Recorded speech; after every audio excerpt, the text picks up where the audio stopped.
and now the Saudis, and now the Egyptians, and now the UAE, that they think it's their moment to act and become the world's #1 superpower. Well, Biden didn't get he got a nice tour of a castle in Ireland today. Here with reaction, Fox and Friends weekend co-host Pete Hegseth, former senior Trump advisor Stephen Miller. Pete, we'll give you the first shot at this. Do you agree that this new axis of evil and this new world order is emerging because of Joe Biden abdicating his role that the United States should be the world's only superpower? Completely of Joe Biden's merit. It's self-evident. At this point, you know what it takes to bring the Sunni and the Shia together who are 1,300 years of conflict? So now you've got Egypt and Saudi Arabia looking to Iran, their avowed enemy, for an ally, alongside Russia and China. You have to be incredibly bad at your job to drive former enemies into bed together to be against us. And it's all because, I mean, watch that in Ireland, Sean. You did. I mean, I'm listening. Blink twice if you hear me. What are the steps to success so that we don't all get COVID? This is not about age. Donald Trump last night in his interview with Tucker, Sean, he said it's not about age, it's about ability. Trump shot. Boom, boom, boom, boom. Answers to give you with you. There's not a moment where Joe Biden is cognitively with you. And in the moment you know it, foreign leaders know it, and our enemies know it. And then his actions as leader on Ukraine, on Russia, on China, says to you, now is the time to go. So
well, it's exactly as you said, Sean.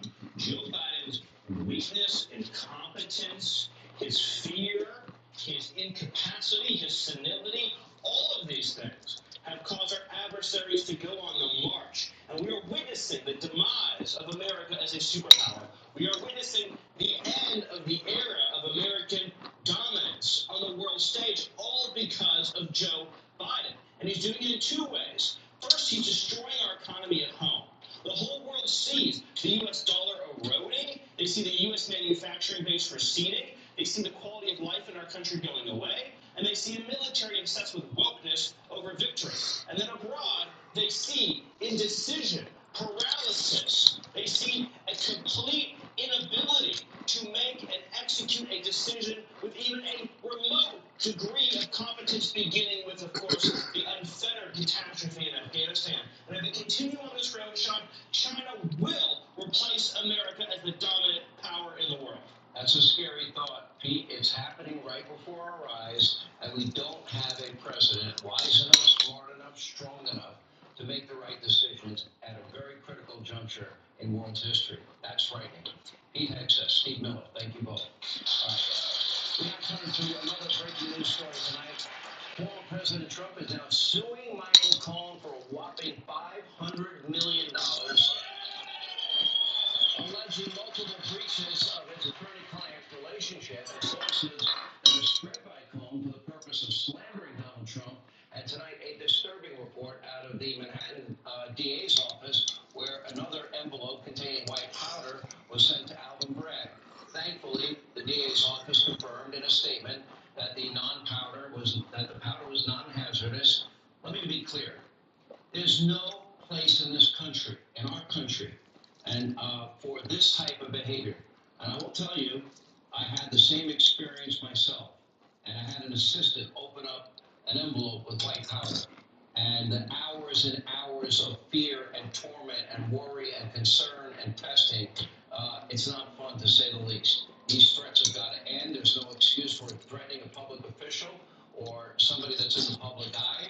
Whoever's responsible, by the way, must be prosecuted. They got to have bail, Alvin Bragg, to the fullest extent of the law. It is past time to end the insanity of no bail and the defund the police movement. Period. End of sentence. All right. Tonight we'll thank the audience. Okay, safe. Joining us now, by the way, I got a copy right here. Author of The Trial of the Century, soon to be released. Fox News legal analyst Greg Jarrett, and the author of, you got it, it's right here, Get Trump. And that's Harvard law professor Alan Dershowitz in studio. Thank you for having me, Trump. We appreciate you being with us. I know you agree with me about, the extremists on any side. Look, I got powder too. My secretary had to be hosed down, taken to Mass General Hospital the same day the Wall Street Journal got it. Mine did have some stuff in it that was very negative, and she had to be treated. Nobody should be treated that way. I lived, my assistant, was in tears for hours, scared to death, rightly so. Never mind the fatwa that was put on my head. That was an experience too, a long time ago. I only had a fatwa put on by Martha's Vineyard. And it's not as scary up there, a little sand in my face, a few dinner invitations. You walked there until you stood up to the law, and you said, no, what they're doing to Trump is unfair. That's what happened. That's right. Exactly. Yeah. All right, let me ask you this. First of all, Alexa. Alexa. Volume 7. First of all, lawyers should not be violating lawyer-client privilege, number one.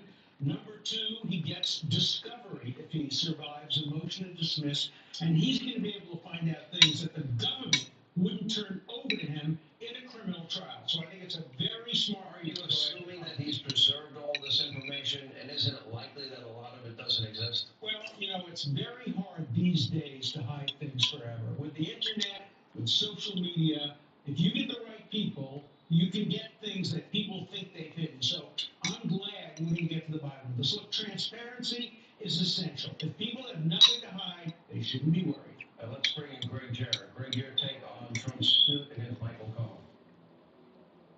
Well, it's a legitimate suit. It's actionable in a court of law. It centers around the many lies of Michael Cohen. This is a guy who lied to the IRS, lied to U.S. banks, lied to Congress, and went to prison for it. And Trump claims in his lawsuit he, too, is a victim causing reputational damage. But on top of that, what jumped out at me at the lawsuit is that it claims that Cohen committed theft and unjust enrichment by defrauding Trump over a phony business venture and pocketed an exorbitant amount of money over something that did not exist.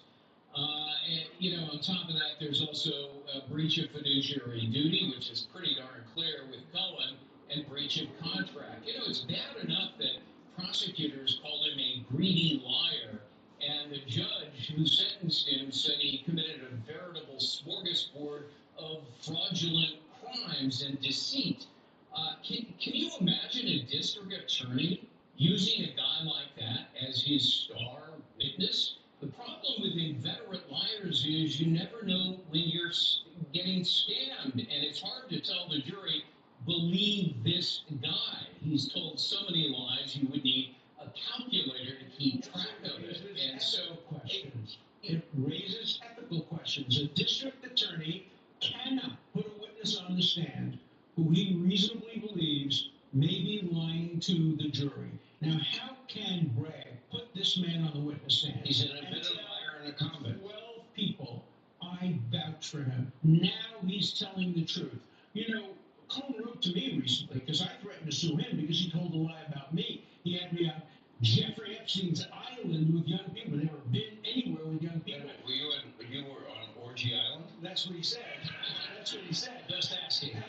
And it's not true. It's not true. So I am threatening threatening to sue him as well because, when governments go after witnesses, they'll do anything.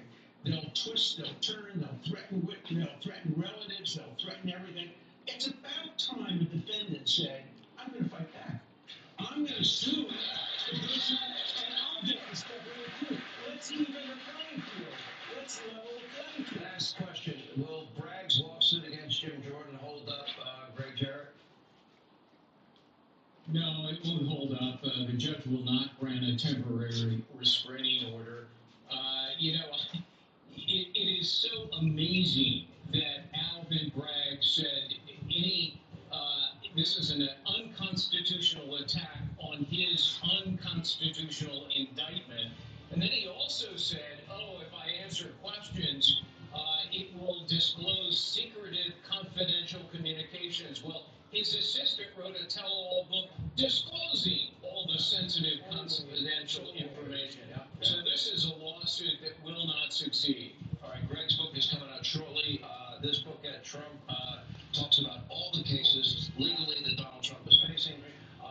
Big applause for Al Dershowitz. When we come back, the House Minority Leader, Hakeem Jeffries, past comments are coming back to haunt him in a Hannity investigation. He is in hot water tonight. We're going to tell you exactly what he said, who he supports, that you never heard about likely before. That's straight ahead.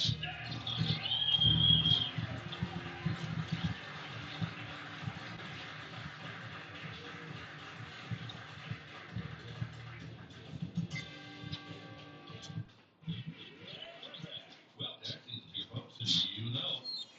Hi there. Well, where'd you come from? April here to tell you about the tax filing software from TaxAct. Seriously, were you like hiding behind my desk? Seriously, TaxAct makes it easy to get your maximum refund. Well, you heard it here first, folks. Switch to TaxAct today and you can start for free. Or as we say in Radioland. Subtle. TaxAct. File for less and get more. See taxact.com for details. From the Fox News Podcasts Network. I'm Janice Dean, Fox News senior meteorologist, and my brand new podcast, the Janice Dean Podcast, is launching on the Fox News Podcast Network. Every week, I'll be focusing in on a person, a place, or a thing that deserves your attention because it makes the world a better place. Be sure to subscribe to the Janice Dean Podcast at foxnewspodcast.com or wherever you listen to your podcasts. And don't forget to spread the sunshine. Fox Across America with Jimmy Fallon. I met Tom. I met him at a party last year at the White House Correspondents' Dinner, and This guy's a serious ass. I really thinks a lot of himself. I met him at a second party this year. Me and Kennedy ran into him. Cordial. But you can tell you're around someone who's like, wait, who are you? Why are you talking to me? Don't you understand I'm on the lowest rated cable news network? Weekdays, noon to 3 p.m. Eastern. Listen live or get the podcast now at foxacrossamerica.com. I'm Ashley Borkin with a Fox Celebrity Profile with Samantha Hanratty, who plays the high school version of Misty on Showtime's Yellow Jackets. The series, told through past and present, follows a high school soccer team who survive a plane crash and the wild descent into darkness from there. Misty is so complex, and it is so fun for an actor. She's kind of a dream. There's so many things that she does that having to understand why she does what she does is a lot of homework, but it's fun homework. So, Misty, season 1 to season 2, what can you share? She changes so much. She also kind of has power, doesn't have power. She matters, she doesn't matter. It's like she keeps going in and out of, she doesn't know where she stands. Christina Ricci plays the present-day version of the character, and they just happen to be on the same page. It's really crazy watching season 1